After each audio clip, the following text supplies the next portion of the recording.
Welcome back to the Slow Pitch. And this episode is going to be about the 12-week year and how to use it in sales. Here's why I want to talk about it right now. The first quarter has just ended, which means your first 12-week year has just passed. And if you're using the 12-week year to guide yourself into getting and achieving your sales goals, my question to you is, how are you doing? Did you hit your goals? Did you make it? Are these the things that you wanted to get done? They're all done? Or did you not quite get there? Let's get started.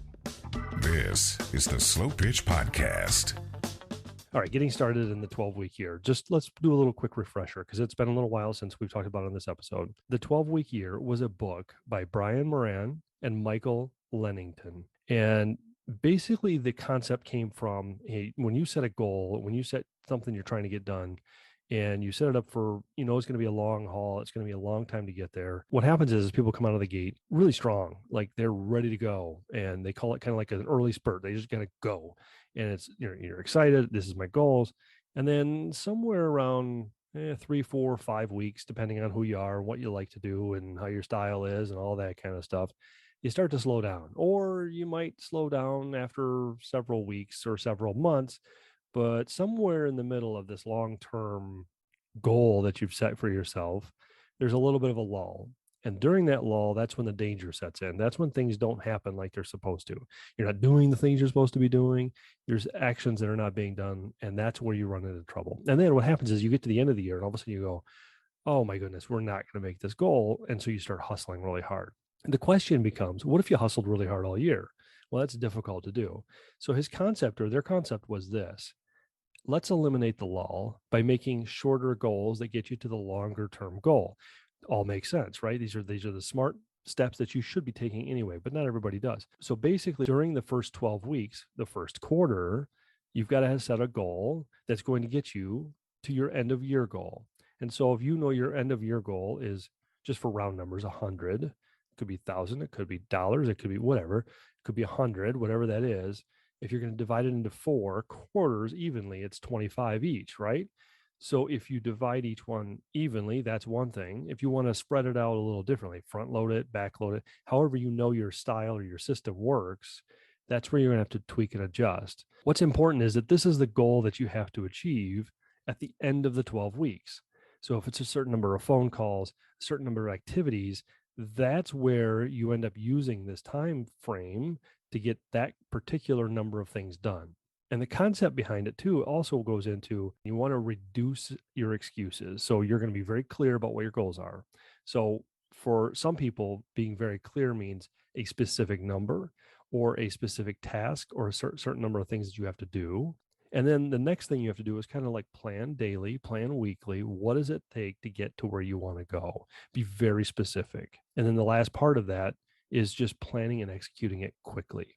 Basically, what you're doing is you're evaluating, are you achieving your goal or are you not, on a daily basis or on a monthly basis or on a weekly basis, whatever that makes sense for what that type of goal is.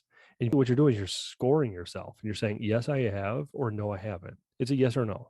There's no, well, I could have done, well, if I would have counted, no. Did you or did you not do what you said you were going to do to get to your goal? And you're activity focused, not results focused. And that's a little bit of a mind twist for yourself that you have to go through. You're not focused on, did I have the results I wanted?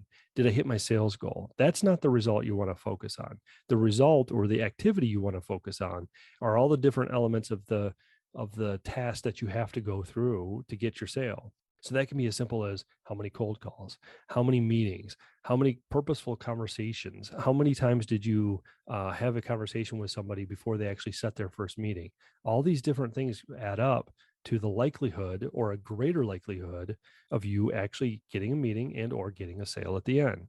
So no matter whether you get the sale or not, it doesn't matter if you know that in order to get one sale, it takes about 3 weeks. And in that 3 weeks, you have to have an initial conversation, a follow-up conversation, and then a review of whatever you're going to go through in the estimate, let's say, and a confirmation of what you're doing to get the signed contract and get the check.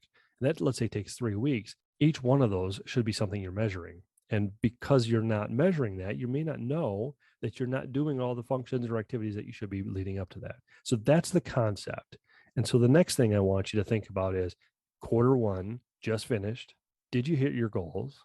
And if you did hit your goal for the quarter, and if you're measuring it incorrectly, you might be, well, I hit my sales goal. Okay, great. But did you do all the activities, and were you measuring that? And what you did to get your goal, your result, is it repeatable? Could you put your finger on exactly what you did to get to that goal? If you cannot, then you really need to answer the question, no, I didn't hit my goal. Because if you can't attribute to what it's from, then you really didn't hit your goal. I had somebody tell me one time, sales are easy when the things are going really well. It's when things are going slower, tougher. It's the grind of getting through the activities that you have to go through when everybody's saying no, disappearing. You call them, you have a meeting, and then they don't want to talk to you ever again. All those types of things.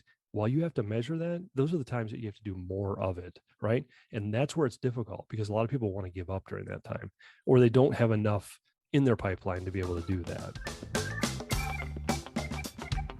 Do you have a question about sales? Call or text your question at 608-708-SLOW. That's 608-708-7569. Or you can email them to questions@theslowpitch.com.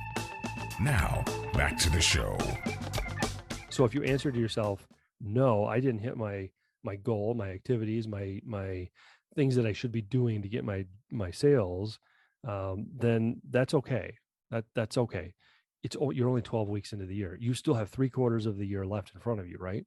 So now, what activities should you be doing? Better yet, what activities did you do to actually get something to happen? And if you did some activities that actually created results for yourself, that's a great place to start. Are you recording those things that you should be doing?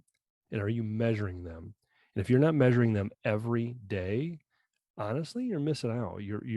There's some satisfaction in saying, I did everything I could today to get to my goal in the next 12 weeks.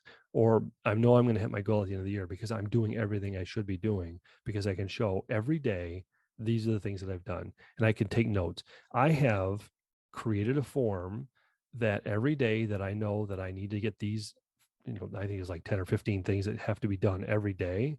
And sometimes they're every other day. So, it's basically the way I have it written out for myself is every week I have to have a certain number of things. And sometimes they boil down to one a day. And sometimes they boil down to one every other day. So when I go through that activity every day, I can look at it and go, I did what I was supposed to do. That's all I can ask of myself, because eventually something's going to close. And I always want to remind everyone that the one phrase that makes the most sense in business in general, but in sales as well, and that is what gets measured gets done. So create that checklist, create a spreadsheet if you have to, with a list of things that you have to do every day or every other day. Put it all on one form so that every day of the week you can see where you're at. Check marks, counts, whatever you need to do. Make sure you're measuring the activities that generate sales every day, and that will guarantee results by the end of the year. So until next time, go out there and do the activities that you have to do.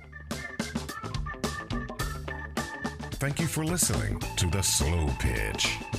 Slow down and close more.